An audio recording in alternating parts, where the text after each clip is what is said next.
లేస్తాడు. రోగి బాగుపడవచ్చుగాక. కాని సాధకుడు అది తన గొప్ప అనుకుంటే నశించిపోతాడు. ఒక్క రోగికి బదులుగా 1000 మంది రోగులు చుట్టుముట్టేస్తారు. భజన చింతన కార్యక్రమంలో అవరోధం ఏర్పడుతుంది. అటువైపు జారితే మెల్లమెల్లగా ప్రకృతి అంటే మాయ ఆవరించేస్తుంది. లక్ష్యానికి దూరంగా ఉండి సాధకుడు కృపను చూపిస్తే కేవలం ఆ కృపాచరణయే సమితింజయమై మొత్తం సైన్యాన్ని గెలుస్తుంది. కాబట్టి సాధకుడు తన సాధన అయ్యే వరకు దీని వలలో పడకుండా జాగ్రత్తగా ఉండాలి. దయాబిను సంతుక సాయి, దయాకరితో ఆఫత్ ఆయి. దయలేని సాధువు కసాయిలాంటివాడు.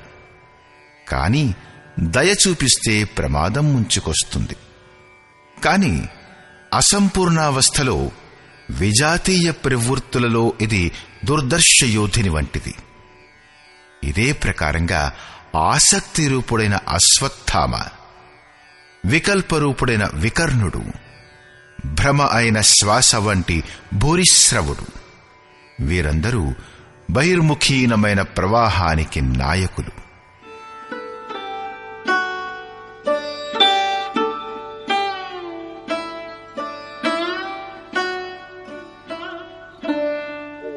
అన్యే చ బహవః శూరాః మదర్థే త్యక్తజీవితాః నానాశస్త్ర ప్రహరణాః సర్వే యుద్ధ విశారదాః. మరియు చాలా మంది శూర వీరులు అనేక శస్త్రాలతో యుక్తులై నా కొరకు జీవితంపై ఆశను త్యజించి యుద్ధానికి సిద్ధంగా నిలబడ్డారు. అందరూ నా కోసం ప్రాణాల్ని త్యాగం చేసేవారే. కాని వారి యొక్క సంఖ్యను సరిగ్గా లెక్కపెట్టలేదు.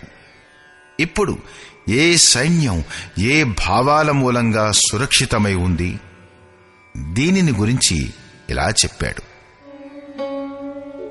అపర్యాప్తం తదస్మాకం బలం భీష్మాభిరక్షితం పర్యాప్తం త్విదమేతేషాం బలం భీమాభిరక్షితం. భీష్ముడి ద్వారా రక్షించబడుతున్న మన సైన్యం అన్ని విధాలుగా అజేయం. మరియు భీముడి ద్వారా రక్షించబడుతున్న సైన్యాన్ని గెలవడం సులభం.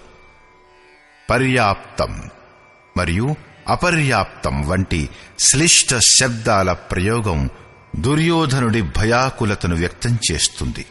అందుచేత ఇప్పుడు కౌరవులు ఆధారపడుతున్న భీష్ముడు ఎటువంటి శక్తి గలవాడు, పాండవులందరూ ఆధారపడుతున్న భీముడు ఎటువంటి శక్తి అంటే దైవీ సంపద కలవాడు అని ఆలోచించాలి. దుర్యోధనుడు తమ యుద్ధ వ్యవస్థను ఇలా వివరించాడు. అయనేషు చ సర్వేషు యథా భాగమవస్థితాః భీష్మమేవాభిరక్షन्तు భవంతః సర్వ ఏవ హి.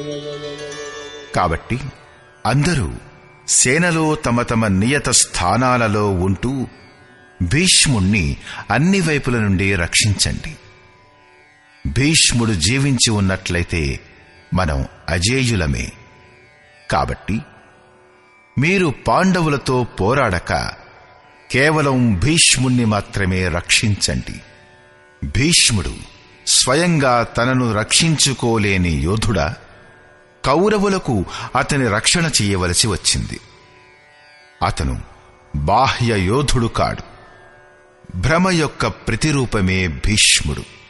భ్రమ జీవించి ఉన్నంత వరకు విజాతీయ ప్రవృత్తులు అజేయములు, అంటే కౌరవులు అజేయులు. అజేయుడు అంటే అర్థం గెలవ శక్యం కాని వాడని కాదు. అసలు అజేయుడంటే దుర్జయుడని అర్థం. అంటే అతన్ని గెలవడం కష్టతరమని అర్థం. మహా అజయ సంసార రిపు జీతి సకయీ సోబీర్. సంసారం మహా అజయం, వీరుడే దానిపై గెలుపొందగలడు. భ్రమ సమాప్తమైపోతే అవిద్య అస్తిత్వహీనమైపోతుంది. ఆంశిక రూపంలో మిగిలి ఉన్న మోహం మొదలైనవి శీఘ్రంగానే నశించిపోతాయి. భీష్మునిది ఇచ్ఛా మృత్యువు. కోరికే భ్రమ. కోరికలు నశించిపోవడం అన్నా భ్రమ నశించిపోవడం అన్నా ఒక్కటే. దీనినే సంత్ కబీర్ సరళంగా ఇలా చెప్పాడు: ఇచ్ఛా కాయ ఇచ్ఛా మాయా ఇచ్ఛా జగ ఉపజాయ. కహ కబీర్ జే ఇచ్ఛా వివర్జిత తాకాపారన పాయ. కోరికలే తనువు, కోరికలే మాయ, కోరికలే జగత్తును సృష్టించాయి. కబీర్ అంటాడు, అన్ని కోరికలను విసర్జించనంత వరకు వాటిని దాటిపోలేడు అని. దేనిలోనైతే భ్రమ ఉండదో అది అపారము, అవ్యక్తము. ఈ శరీరం యొక్క జన్మకి కారణం కోరికలే. కోరికలే మాయ, కోరికలే జగత్తు యొక్క ఉత్పత్తికి కారణం. సో కామయత తదైక్షత బహుశ్యాం ప్రజాయేయ ఇతి. కబీర్ అంటాడు, కోరికల నుండి రహితులైన వారు అపారం, అనంతం, అసీమం అయిన తత్వంలోకి ప్రవేశం పొందుతారు. యో కామో నిష్కామ ఆప్తకామ ఆప్తకామోనతస్య ప్రాణా ఉత్క్రామంతి బ్రహ్మైవస్య బ్రహ్మాప్యేతి. కోరికలచే రహితమైన ఆత్మలో స్థిరమైన ఆత్మస్వరూపం పొందిన వారు ఏనాటికి పతనం చెందరు. వారు బ్రహ్మలో లీనమైపోతారు.